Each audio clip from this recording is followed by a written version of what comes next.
at it in the garage, and I went to the parts house and they somehow got me the wrong differential bearings again. Apparently the 92 V6 Toyota pickup or 4Runner carrier bearings are elusive, so watch yourself out there. So what else did I do? Okay, so yesterday I put the knuckles on without putting the felts or any of that stuff on, so they had to come back off, and the shims and none of that shit went on, so I was just like playing pretend. I just mock up, right? And that's what I said, and then the box thing went south, and then so anyhow, there's that, all apart again. And a strange twist of fate today, I scored this E-locker a little while ago. I don't know if we talked about this one or not, but for some reason I thought it was a 410 and I was going to have to re-gear it and tear this other good diff down to get the gears out of it and stuff, and turns out it's 430. It was exactly what I needed. So what I'm going to do probably is get started on getting the truck rejacked, getting the rear axle ready to come out, because that's about where we're at with the rear springs and all that stuff. So I will probably going to time lapse that. It's pretty boring, but you can watch anyway.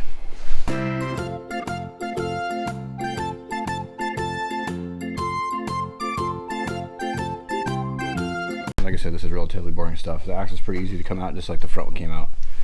Dealing with U-bolts. And so basically we will deal with parking brake cable. This is just a closed pin that comes out, frees up the cable on both sides.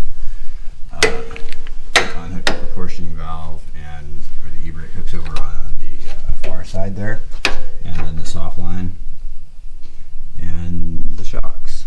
So like I said, pretty straightforward, not super exciting stuff, but may as well show you anyway since I'm in here.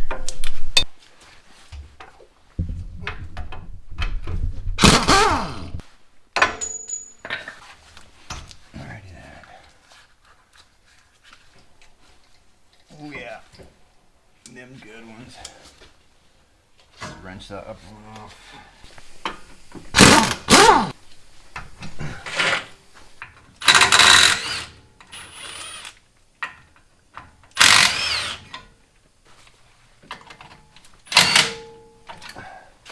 So that's the quickness of that. Now we're down to the U-bolts. I'm going to cut that brake hose, but again, it's basically that. Those are 14s, those are 17s. Pretty straightforward.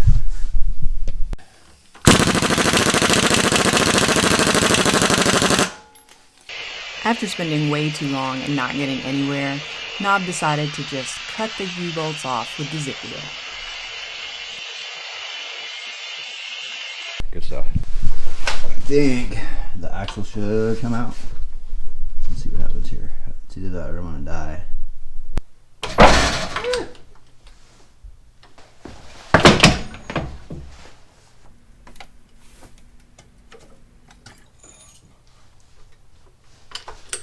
That's it.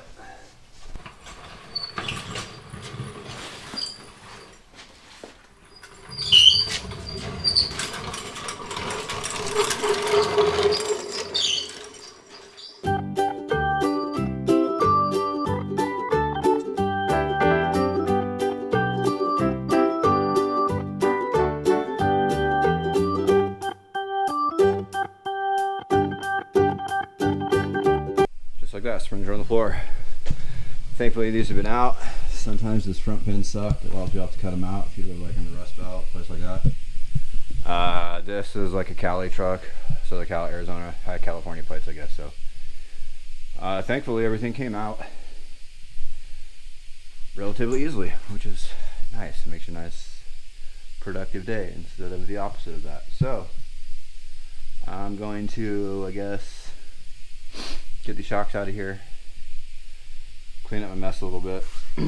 That's dinner time for today.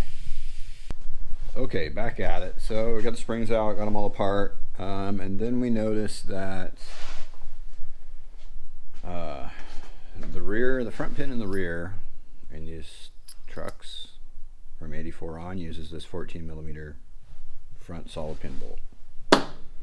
Apparently I learned today that international trucks use this, like the 79 to 83 four-wheel drive trucks, and that rear pin. So kit didn't come with a bushing, and I messed around and figured out that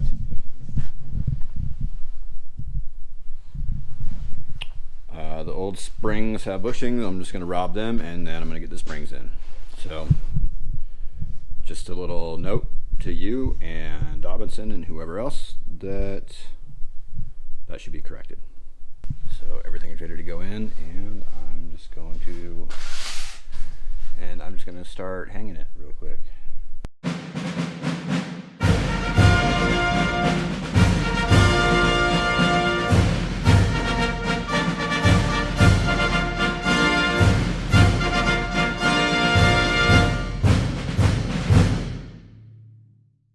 Okay, so I just jacked this up in position. I forgot to turn the camera on, so it's just a little basic fit here. I'm gonna get the U-bolts on and bottom plates. This isn't my favorite jacking predicament.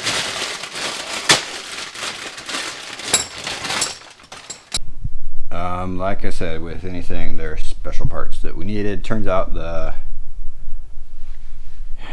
bump stops and the lower U-bolt mounts won't work on the lighter housing, so I have a set of U-bolt flip kit. I think that's the direction we're going to go there.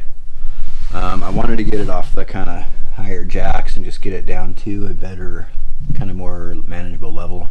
Definitely feel much better with the jacks under the axle versus the frame. So got her sitting down right here good.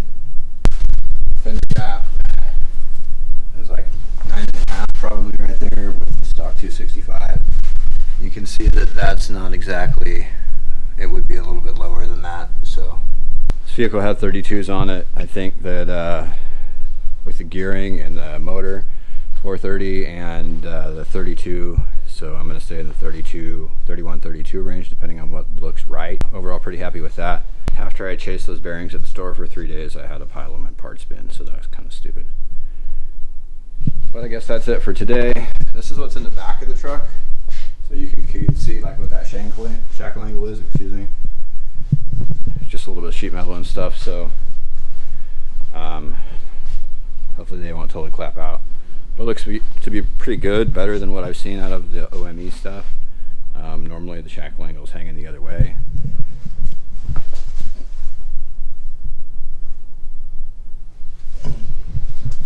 And again, that's what the front looks like with no motor or anything in it, so I think that's going to be it for this episode. We're basically there. The only thing I really haven't done is the shocks. Now if we do the U-bolt flip kit, I have to do like custom shock mounts on the rear, so I'll have to mess with that a little bit. Aside from that, I got a little bit of cleaning to do. Here's the differential stuff. Like I said, I got the bearings finally. Annoying.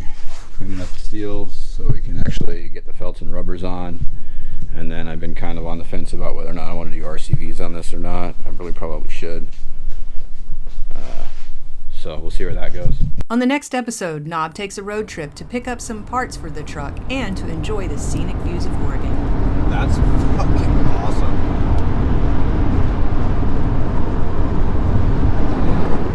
You might be having catastrophic failure when... Thank you for watching. Please like and subscribe. Check us out on Instagram.